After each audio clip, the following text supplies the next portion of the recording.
Good morning class 10th students, कैसे हैं आप लोग। चलिए, जहाँ तक कल हुआ तो उससे थोड़ा सा आगे लेके चलते हैं। अगर हम इंडिया की बात करें, जो इसका टोटल ज्योग्राफिकल एरिया देखा जाए इंडिया का 3.28 मिलियन स्क्वायर किलोमीटर के आसपास है।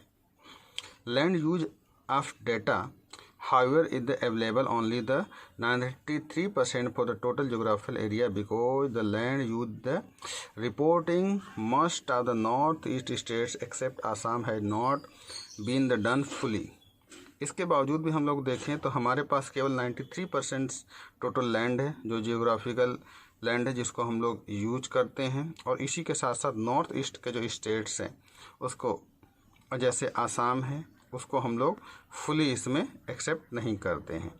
सम area Jammu and Kashmir occupied by the Pakistan, जैसा हम सभी जानते हैं कि कुछ ऐसे हमारे क्षेत्र हैं जो जम्मू एंड कश्मीर के आपके हैं, उसको पाकिस्तान और चाइना ने ऑक्यूपाइड किया हुआ है, उनको हम लोग सर्वे में नहीं डालते हैं। ओके, थोड़ा सा आगे बढ़ते हैं।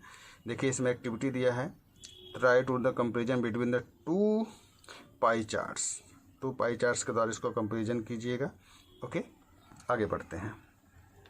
The land under the permanent pasture has also the decrease.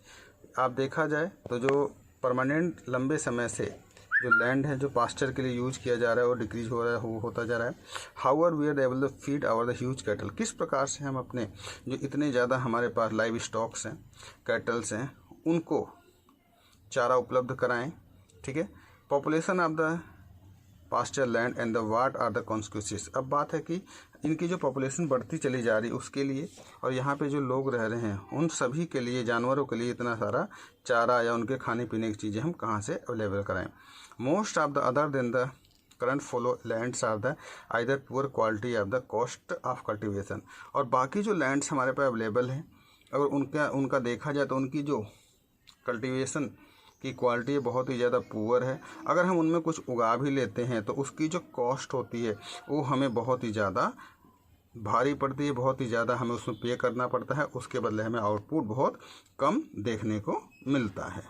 India के अंदर कुछ ऐसे लैंड्स हैं जिनको हम साल में एक बार 2 बार से ज़्यादा हम उसको कल्टीवेट नहीं कर सकते हैं, क्योंकि इसको हमें कई सालों के लिए उसको खाली छोड़ना पड़ता है, क्योंकि इन सभी में जो मिनरल्स चाहिए कल्टीवेशन के लिए वो नहीं होते हैं। ओके, बहुत सारे ऐसे एरिया हैं जो परसेंटेज वाइज शो करते हैं, लेकिन उन सभी टोटल एरिया में आप देखें तो बहुत सारे ऐसे लैंड्स हैं जो हमारे लिए बिल्कुल यूजलेस हैं, उनमें किसी भी प्रकार का कोई भी अनाज पैदा नहीं होता है। The pattern of nets on area the vary greatly the state to another. अगर आप देखें हमारे यहाँ जो पैटर्न एरिया है वो ग्रेट है, हर एक स्टेट में आपको अलग देखने को मिलता है। It is over the 80% of the total area Punjab and Haryana and less than 10% of in. अगर आप देखें तो हमारे जो स्टेट्स हैं, चाहे पंजाब और हरियाणा को ले लीजिए, तो यहाँ पे जो कल्टीवेशन होता है लगभग 80% होता है। और इसी के मुकाबले अगर आप जो पहाड़ी इलाका है हमारा, जैसे अरुणाचल प्रदेश है, मिजोरम है, मणिपुर है, अंडमान निकोबार आइलैंड्स हैं, इनमें देखा जाए तो ये टोटल आपको मात्र 10% आपको देखने को मिलेगा। इससे पता चलता है कि कितनी सारी डिफरेंट आपको इन सभी क्षेत्रों में देखने को मिल जाता है। अब इसी के साथ साथ हम देखते हैं forest area. Okay, forest area in the country for the lower than the desert 33% of geographical area. अगर आप देखें तो यहाँ पर इंडिया के अंदर जो हमारे डेजर्ट्स एरिया हैं वे ज़्यादा हैं, और फॉरेस्ट वाला जो आपको एरिया दिखेगा वो जियोग्राफिकल तौर पे बिल्कुल कम देखने को मिलेगा। इसमें नेशनल जो फॉरेस्ट हैं 1952 में पॉलिसी बनाई गई थी कि हमें ज़्यादा से ज़्यादा पेड़ पौधे लगाने चाहिए, क्योंकि जिससे हमें अपना जो इकोलॉजिकल बैलेंस है उसको हमें बनाना चाहिए। क्योंकि बहुत सारे लोगों को जो जंगल है वो जीवन यापन के एक अच्छा साधन है। बहुत सारे लोग इन जंगलों में रहते हैं, बहुत लंबे समय से इन जंगलों पर उनका अधिकार है। भारत के अंदर बहुत सारी ऐसी जनजातियाँ हैं जो पूर्ण रूप से इन्हीं जंगलों के ऊपर क्या करती हैं, डिपेंड करती हैं। अगर हम लैंड की बात करें तो ये देखिए बहुत सारे लैंड ऐसे हैं जो नॉन एग्रीकल्चर यूज के लिए यूज किए जाते हैं। बहुत सारे लैंड ऐसे हैं जिनमें हम लोग अपना घरों का कूड़ा करकट कचरा जो है वेस्ट के लिए वहाँ पे रखे जाते हैं। बहुत सारे ऐसे डेजर्ट्स हैं अगर आप देखें जो नॉन ज्योग्राफिकल हैं, किसी भी प्रकार का कोई भी एग्रीकल्चर एक्टिविटी नहीं होती है। बहुत सारे ऐसी जगह हैं जहाँ पर रेलवे हैं, रोड्स हैं, इंडस्ट्री हैं, ठीक है। बहुत सारे ऐसे लोअर जगह हैं जिनमें किसी भी प्रकार का कोई भी कल्टीवेशन का कार्य नहीं होता है, एग्रीकल्चर वर्क नहीं होता है, ठीक है।